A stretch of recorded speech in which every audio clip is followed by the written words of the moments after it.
नमस्कार। और आज की डीप डाइव में हम सदियों पुरानी बुद्धिमत्ता को खंगाल रहे हैं।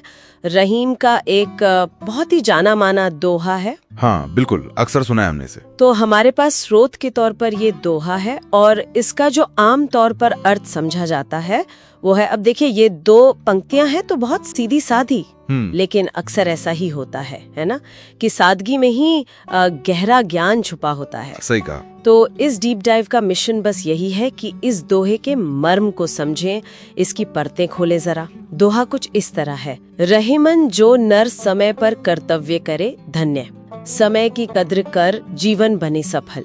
पहली पंक्ति कहती है जो इंसान समय पर कर्तव्य करता है वो धन्य है। अब यहाँ ये कर्तव्य शब्द है, इस पे ध्यान जाता है मेरा। क्या ये सिर्फ मतलब रोज के काम है या कुछ और? देखिए ये बहुत अच्छा सवाल है, क्योंकि अगर हम सिर्फ प्रचलित अर्थ देखें तो हाँ, इसे जिम्मेदारियों या काम से ही जोड़ा जाता है। अच्छा। लेकिन अगर हम रहीम के समय को देखें, उनके संदर्भ को समझें, तो कर्तव्य का मतलब अक्सर इससे कहीं ज्यादा बड़ा होता था।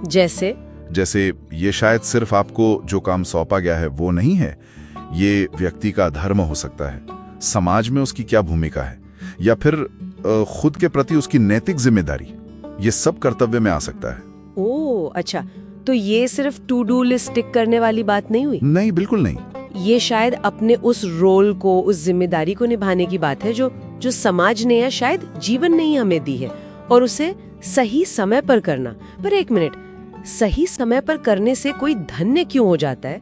मतलब सिर्फ सफल क्यों नहीं कहा, धन्य में कुछ और है ना? बिल्कुल बिल्कुल। और यहीं पर दूसरी पंक्ति का महत्व सामने आता है, समय की कदर कर जीवन बने सफल। हाँ। ये सिर्फ टाइम मैनेजमेंट नहीं है जैसा हम आजकल समझते हैं। समय की कदर का मतलब है वो जो समय का स्वभाव है कि वो गुजरता जाता है, उसे पहचानना, उसकी कीमत समझना, कि वो वापस नहीं आएगा। हाँ, हर पल जो बीत गया वो गया। तो स्रोत के हिसाब से जब आप इस सीमित संसाधन का मतलब समय का सम्मान करते हैं और अपने कर्तव्य को, वो जो आपकी बड़ी भूमिका है, उसे सही समय पर निभाते हैं, तो उसका नतीजा सिर्फ बाहरी सफलता जैसे पैसा या पद नहीं होता, बल्कि एक आंतरिक संतुष्टि भी मिलती है, एक धन्यता का भाव। अच्छा। शायद ये उस मानसिक शांति की ओर इशारा है जो काम टालने की चिंता से नहीं, बल्कि समय पर जिम्मेदारी पूरी करने से मिलती है। तो मतलब ये हुआ कि ये दोनों बातें एकदम जुड़ी हुई हैं।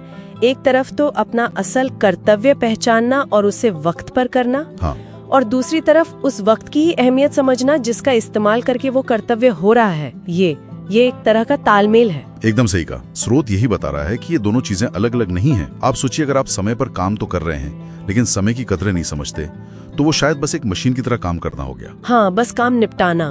बिल्कुल। और अगर आप समय की बड़ी कदर करते हैं लेकिन उसे सही कर्तव्य में नहीं लगा रहे, तो वो शायद सिर्फ एक फिलोसॉफिकल विचार बनकर रह जाएगा। अच्छा हाँ। तो रहीम के हिसाब से इन दोनों का संगम, कर्तव्य और समय का सम्मान, यही जीवन को सही मायने में सफल भी बनाता है और धन्य भी, मतलब उद्देश्यपूर्ण और संतुष्ट। क्या वाकई ये दिलचस्प बात निकल कर आ रही है कि ये दोहा सिर्फ मतलब प्रोडक्टिविटी या सक्सेस का फॉर्मूला नहीं है। नहीं, ये तो एक संतुलित और सार्थक जीवन जीने का सूत्र बता रहा है। बिल्कुल। ये हमें याद दिलाता है कि कर्म और समय दोनों का सम्मान जीवन को एक गहराई देता है।